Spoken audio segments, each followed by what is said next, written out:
All right, here's how you do problem number 12. They gave you this vertical line, and a previous problem I mentioned that all vertical lines, the slope is what is called is undefined. If you missed that, let me show you why it's called undefined. I hope you see there's 2 points on this line. This first point on the top is located at 3 on the x and 3 on the y. So that point is at 3, 3. And this second point right here is located on 3 on the right, or 3 on the x, and -4 on the y. Okay? And the way we find the slope, okay, we want to find, by the way, the slope, another name for the slope is the letter m. We want to find how the y's are changing over how the x's are changing. Okay, remember every point has an x and a y.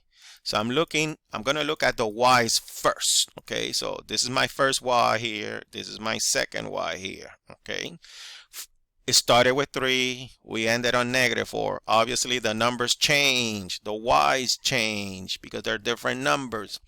Now, by counting, you can do this by counting. From 3 to -4, how much it changed? Well, first, did it go up or did it go down from 3 to -4? Well, it started decreasing. And by how much it decreased? By -7.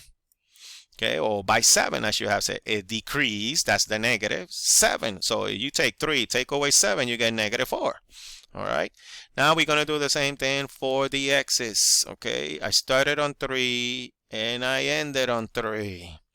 Did the x's change? No, it remained the same. So there was no change. How do we say that? 0.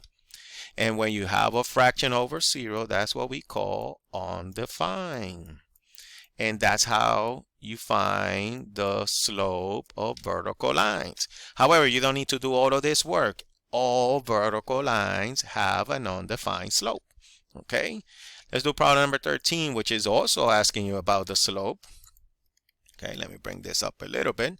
So let's do problem number 13. They gave you the point -2, 6 and the point 3, 6. Okay, and we're going to use the same formula or the same idea to find the slope. You're going to find the change of the y's over the change of the x's. Okay, look at the y. Started on 6, ended on 6. Remember, the second number in the parenthesis is y. Started on 6, ended on 6. So any change? No. That's why we put 0. And then let's look at the x's. Remember, this is x, this is x. The first number in each parenthesis is x. So from -2 to 3, did the x's change? The answer is yes. Now, how did it change? Well, you started on -2, you went up to 3. That means you went up by 5. And when you have the slope, when you have a fraction where the 0 is on the top of the fraction, the answer is 0. Okay, so we have a slope of 0. That will be problem number 13. If you will have done this graph, if you will have put these 2 points on the coordinate plane on the cross, like up here, okay, you will have gotten a horizontal line. And all horizontal lines, the slope is 0. Okay. If I do problem number 14, I'm using the same idea. Okay, I'm finding slope. So basically, I'm going to take these 2 points, 5, 12, and -18, 12. And I'm going to use the same process I did in 13 and 12. So let's find the change of the y's over the change of the x's. Okay, and let's start with the y's, which is the second number in each parenthesis. So from 12 to 12, did it change? No, so the slope is 0. We have 0 on the top of the fraction. Let's look at the x's. From 5 to -18, did it change? Well, the x's did change. By how much it changed? Well, the numbers went down. From 5 to -18, the numbers are decreasing. By how much? Well, it will be -23. Okay, so final answer here, because the 0 is on the top, it will be 0. What kind of line? Horizontal. Okay, problem number 15. They ask you the same thing. Okay, but this time Well, no, I'm sorry. They're not asking about the slope. They're asking about if this equation y equal 3, does it has an x-intercept? And what you need to be aware is that to draw a line, you need 2 points. So if I get my 2 points here, okay, here's my 2 points. Every point has an x and a y. The only coordinate that I know is y. So my y is going to be 3 because that's what it says there. The equation is y equal 3. So my y is 3. Who's going to be my x since it's missing? It could be any number. See, I'm choosing these numbers randomly. And when I do the graph using these 2 points, 0, 3 will be up here. 1, 2, 3. So I'm going to be all the way up here. And 1, 3 means go 1 to the right and then 3 up.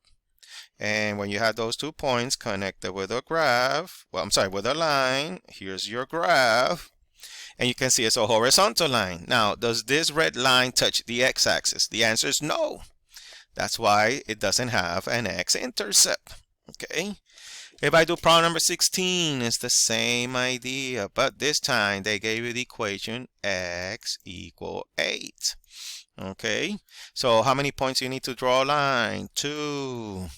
Okay, every point has an x and a y, so that's what I'm doing right here, x and y. Okay, this doesn't look like an x. Let me fix that. Who do I know for sure right now out of these 2 numbers in each parentheses? Well, I know the x. The x is 8. Okay. Now, who I'm missing? The y. Who's going to be y? Whatever numbers you like. So I like to always use 0 and some other number, 3. And I'm going to do like I did in problem number 15. I'm going to do a graph so you can visualize this. So 8, 0 means start in the middle, count 8 to the right. 2, 3, 4, 5, 6, 7, 8. So I'm right here. 8, 0 is right there. Then 8, 3, it means go, start in the middle, go 8 to the right, and then 3 up. Okay, so I'm going to be up here. And the moment you have 2 points connected with a straight line, you can see you got a vertical line. And when you can see the picture, this vertical line never touched the y-axis. So that's why we say it has no y-intercept. Okay. And finally, problem number 17, they ask you to find the slope of these 2 points. I'm going to do basically what I did in 12, 13, and 14. So they gave me the point -1, -4, and the point 1, 2. And I'm going to use the slope formula, m equal, there's another slope formula, but I like this one better, the change of the y's over the change of the x's. And I'm going to look at the y's. So let me look at the y. -4 is the first one. 2 is the second one. From -4 to 2, the numbers start going up. It went up by 6. Okay, you can do that by counting from -4 to 2. And the x's, you can see I started on -1. I ended on 1. So from -1 to 1, the numbers are also increasing. It went up by 2. And when I simplify this fraction, I get 3. So this is a slope of 3. Okay? I hope this helps.